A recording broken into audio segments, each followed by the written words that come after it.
Hello! Donc je suis de retour aujourd'hui pour te parler du chapitre 2 du livre sur l'alimentation intuitive. Donc ce chapitre s'intitule Honorer sa faim. Alors premier truc, la faim c'est un signal biologique naturel, un signal que ton corps t'envoie parce qu'il a besoin de se nourrir. Et se nourrir c'est un besoin aussi vital que celui de respirer. On est d'accord que respirer, tu n'y penses pas vraiment, tu le fais naturellement, sans te poser de questions. Par contre, si tu fais de l'apnée, que tu te retiens de respirer pendant un certain temps, quand tu as à nouveau de l'air, tu prends des grandes inspirations plusieurs fois pour réguler ta respiration. Et bien pour la nourriture, c'est pareil. Quand tu te prives longtemps de nourriture, après tu vas avoir qu'une envie, c'est de prendre tout ce qui passe pour combler cette faim. Deuxième truc, on confond souvent la faim avec l'envie de manger. Donc dans le livre, il précise vraiment que quand il parle de la faim, c'est de la faim biologique. Troisième truc, c'est vrai que la faim, on la considère souvent comme notre ennemi. On perçoit souvent ce signal comme négatif. Par exemple, si j'ai mangé à midi, que 2 heures après j'ai faim, je vais me dire ah non mais c'est pas possible, j'ai déjà mangé.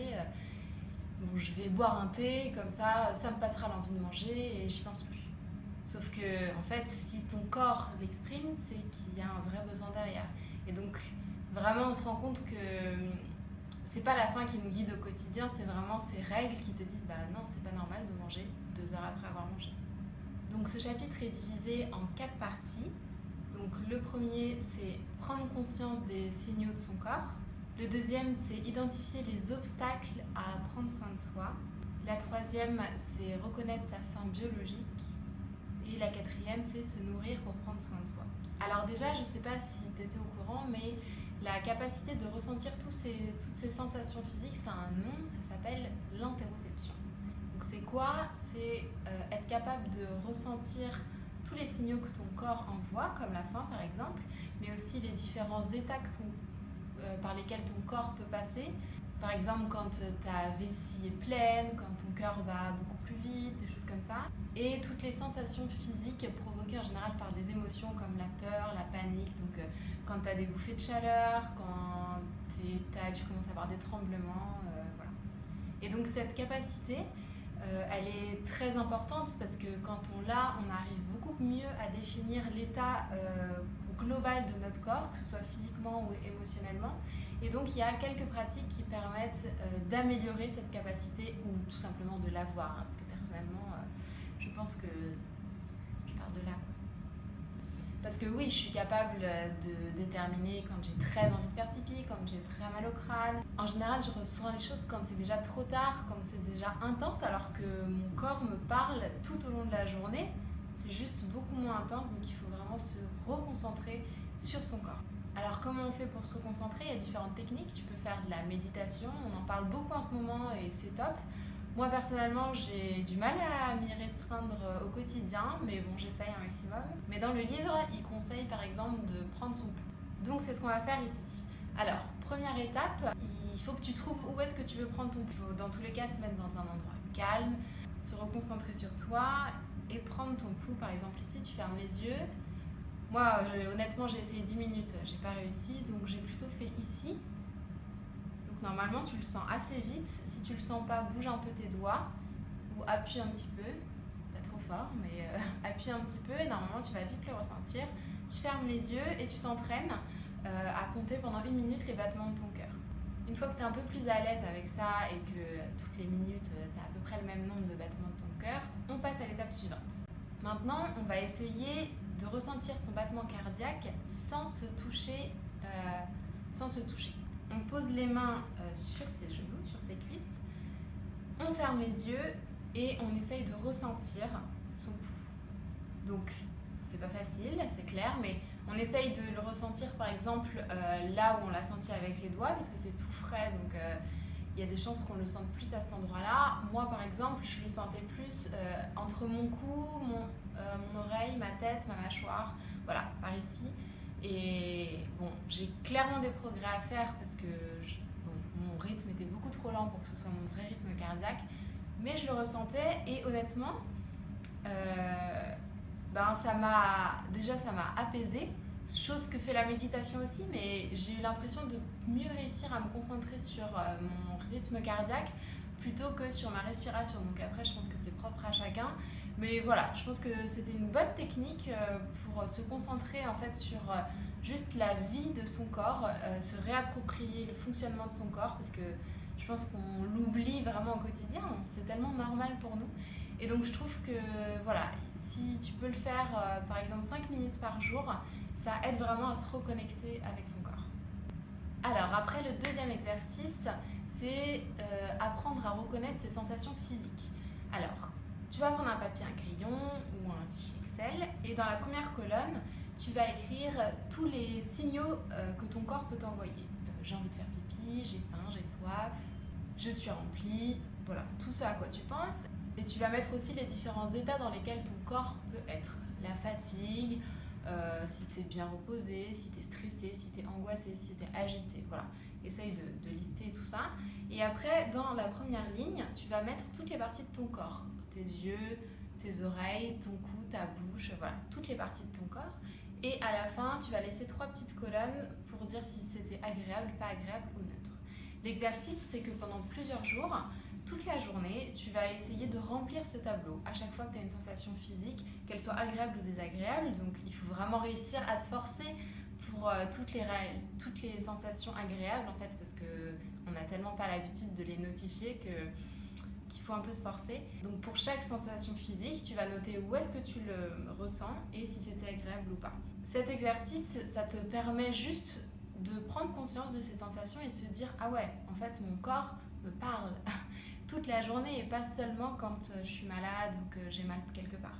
Donc la deuxième partie de ce chapitre, c'est identifier les obstacles à prendre soin de soi. Parce que prendre soin de soi, c'est pas uniquement aller se faire masser ou prendre un bain. C'est très agréable, mais en fait, il y a d'autres façons de prendre soin de soi. Donc on va directement passer à l'exercice. Alors, au quotidien, tu vas réfléchir à tout ce qui peut t'empêcher de prendre soin de toi. C'est-à-dire, par exemple, est-ce que tu dors assez ? Est-ce que quand tu es malade, tu vas quand même travailler ? Est-ce que tu sors parfois alors que tu n'en avais pas envie, que tu étais fatigué ? Est-ce que tu regardes beaucoup les écrans ? Est-ce que tu fais du sport ? Voilà, toutes ces choses-là que tu fais au quotidien. Et à chaque fois de déterminer si c'est un comportement positif ou négatif. S'il est négatif, essaye de réfléchir à quelques actions que tu pourrais mettre en place pour soit ne plus avoir ce comportement, soit le réduire ou l'améliorer. En fait, prendre conscience de tous ces obstacles, y mettre des limites, ça permet de prendre soin de soi. Prendre soin de soi, c'est vraiment une routine quotidienne qui permet de répondre à tes besoins basiques, qu'ils soient émotionnels ou physiques. La troisième partie de ce chapitre, c'est reconnaître sa faim biologique. Alors, la faim, elle peut apparaître sous plusieurs formes. Je pense que selon les situations, tu commences à avoir mal au ventre, tu as des gargouillements, après tu peux avoir mal au crâne, tu as du mal à te concentrer, tu t'énerves assez rapidement. Et en fait, parfois tu fais même pas le lien avec le fait que tu as faim. Donc pour s'entraîner à reconnaître à quel moment tu as faim et à quel moment en fait ton corps a vraiment besoin de manger, on va s'entraîner. Donc là l'exercice, c'est pareil, tous les jours et même plusieurs fois par jour, c'est de noter ta faim. C'est-à-dire que plusieurs fois par jour, tu vas la noter de 0 à 10. Comment on fait 10 à 10, sachant que 0 c'est que tu as tellement faim que tu as super mal au ventre et 10 c'est que tu es rempli. À chaque fois tu vas noter la date, qu'est-ce que tu as mangé, est-ce que c'était agréable ou pas et des commentaires si tu en as. Au bout de plusieurs jours, tu vas essayer de comprendre en fait à quel moment tu te sens le mieux. Est-ce que finalement tu pensais qu'il fallait bien manger 3 repas par jour ? En fait tu te rends compte que quand tu manges un petit peu mais plus de fois par jour, ben, tu te sens mieux, tu as moins ces signaux de faim, tu te sens moins rempli. Voilà. Ensuite, à toi de déterminer qu'est-ce qui te convient le mieux, quel rythme est fait pour toi.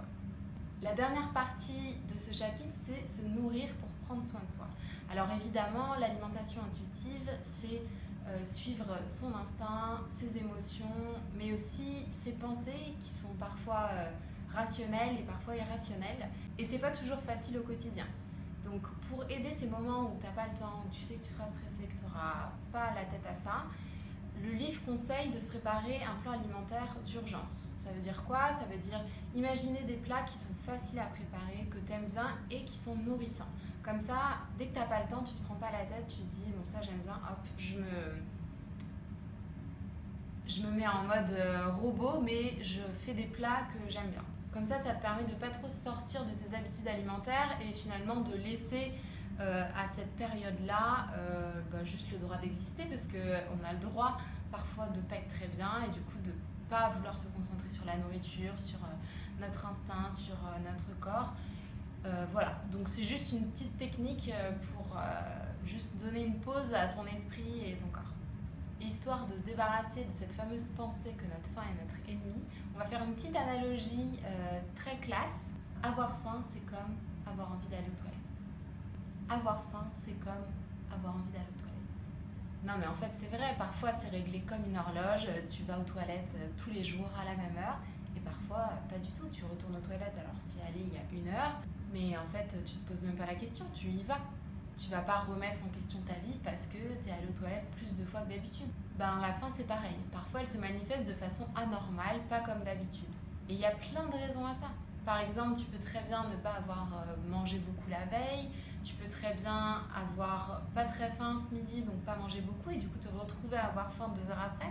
Tu peux très bien avoir fait du sport avant, et tu peux très bien avoir juste plus faim. Et dans tous les cas, c'est normal. Donc voilà, et pour finir ce chapitre, 2 petites conclusions. Pense que à chaque fois que tu nourris ton corps, tu construis vraiment une relation avec lui, tu regagnes de la confiance. Et la deuxième chose, c'est qu'il faut vraiment rester patient et bienveillant envers soi-même. Reconnaître ces signaux de faim et ces signaux physiques tout court, c'est pas donné à tout le monde, on est tous différents, donc ça peut prendre des semaines et souvent même des mois. Donc on est patient et bienveillant envers soi-même. Donc voilà, c'est la fin de cette vidéo, j'espère qu'elle t'a plu. En tout cas, n'hésite pas à me faire tes retours en commentaire, ça me ferait super plaisir. Et on se retrouve pour la prochaine vidéo. Salut!